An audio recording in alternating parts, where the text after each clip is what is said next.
corazón de Covelo e Cañiza, onde a néboa bica e as montañas, Laura decidiu que o estrés da cidade non iba con ela. Montou o seu propio reino, unha xungla en miniatura, onde conviven os tempos, ventos dos caracois e o crecemento silencioso das setas. Laura é unha muller que sabe que na sombra e a calma é onde nacen as cousas máis ricas da terra. Hoxe comezamos coa muller que sabe que nesta vida o importante non é correr, senón deixar un bo rastro e saber buscar o noso oco no bosque. Benvida, Laura. Como se goberna un exército con antenas e unha lexión de fungos? Pois desde a calma, da paciencia e da tranquilidade, a verdad, sin estrés. Laura, dime a verdade, tes que pasar lista todas as mañas ou os teus leóns con cuncha son tan lentos que non lles dá tempo a escapar da selva de leituras? No, de feito, cando entras pola mañá no invernadero, están activos, porque eles son animales nocturnos, entón comen durante a noite e as primeiras horas da mañá, cando chegas, pois sorpréndeles un pouco porque están aínda comendo. Cañiza é un paraíso, pero para un caracol debe ser como o Amazonas. Como faz para que non se perdan entre as ervas altas? Pois temos un precinto de seguridade para que non escapen, pero bueno, eu creo que están en un territorio pois, que lle favorece moito debido ao clima, a vegetación que lle temos, o sea, están nun paraíso que, bueno, pode ser comparable co Amazonas, a verdad. E falando de perderse, as setas nacen onde queren. Tes que facer de rastreadora na túa propia granxa para atopalas todas. Non, de feito, inoculámolas en troncos, é dicir, temos unha produción controlada, sabemos onde van a nacer, o que pasa é que non sabemos cando, debido ás choivas e o clima. Din que o con moito corre pronto para. Aprendiches máis da filosofía de vida dos caracois ou da paciencia das setas mentres agardan a chuvia? Sí, a verdad que foi o que máis aprendín, da persistencia, de coller a vida como método, dicir, ter unhas pautas, tranquilidade, paciencia, e sí, foi do que máis aprendín, a verdade. Moita xente pensa que isto é chegar enche, pero cando de selva burocráfica tiveches que contar para montar este proxecto dual en Covelo e en Cañiza. Pois iso é o peor de todo, a burocracia é o que te fai perder máis tempo, o que che leva máis tempo e do que menos aprendes ao final. E nada, moitos anos, é o que atrasa todo. É dicir, por as setas e polos caracoles teño que esperar un ano, pero pola burocracia foron 2 ou máis. Cando chove en Cañiza, os teus caracois poñen cara de festa ou escóndense como se visen o fin do mundo? No, poño cara de festa, de feito, o dito de caracol, col, saca los cuernos al sol, pois é un maldito, é dicir, o caracol non lle gusta o sol, senón todo o contrario, gusta a choiva, entón están contentos.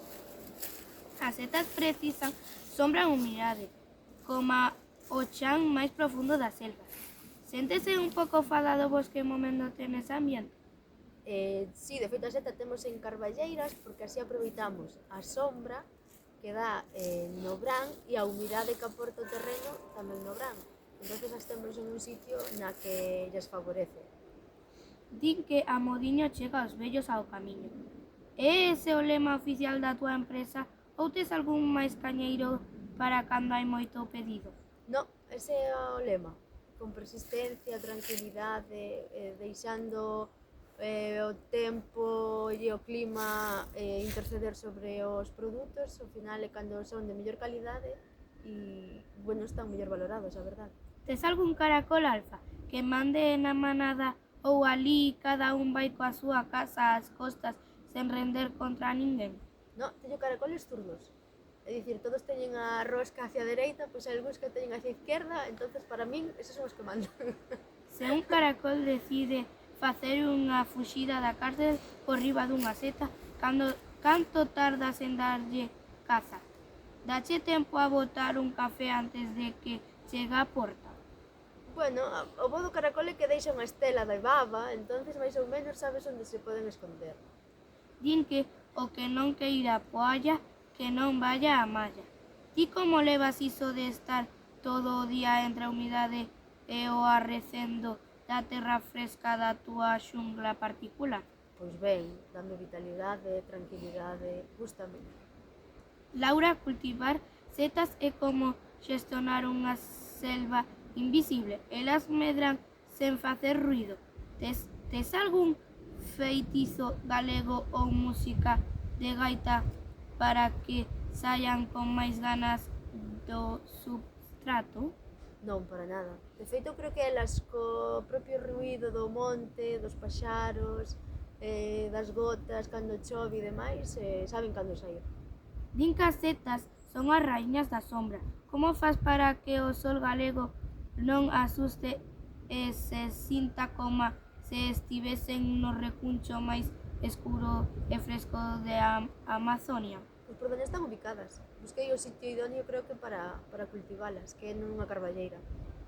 Na xungla dos fungos hai que ter moito ollo para non confundir unha delicatessen cunha trampa. Consideras que te vista de aguia para detectar calquer invasor de que queira estragar o cultivo? Sí, de feito, claro, combatemos coa humidade que hai aquí neste territorio, combatemos con outros fungos que nos poden atacar o micelio do shiitake.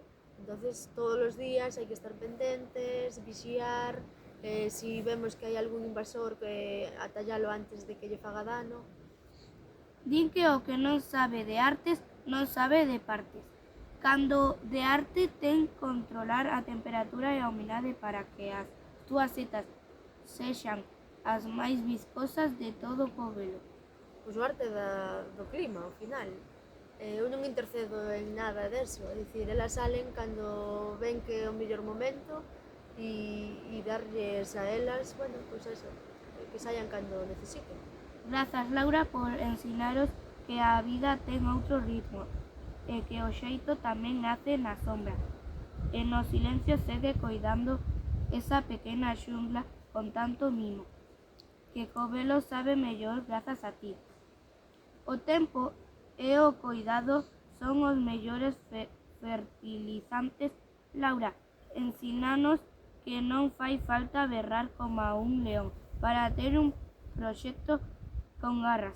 A veces abonda con ter a paciencia do caracol e a resistencia do fungo para botar raíces fortes na nosa propia terra. Gracias a ti por vir.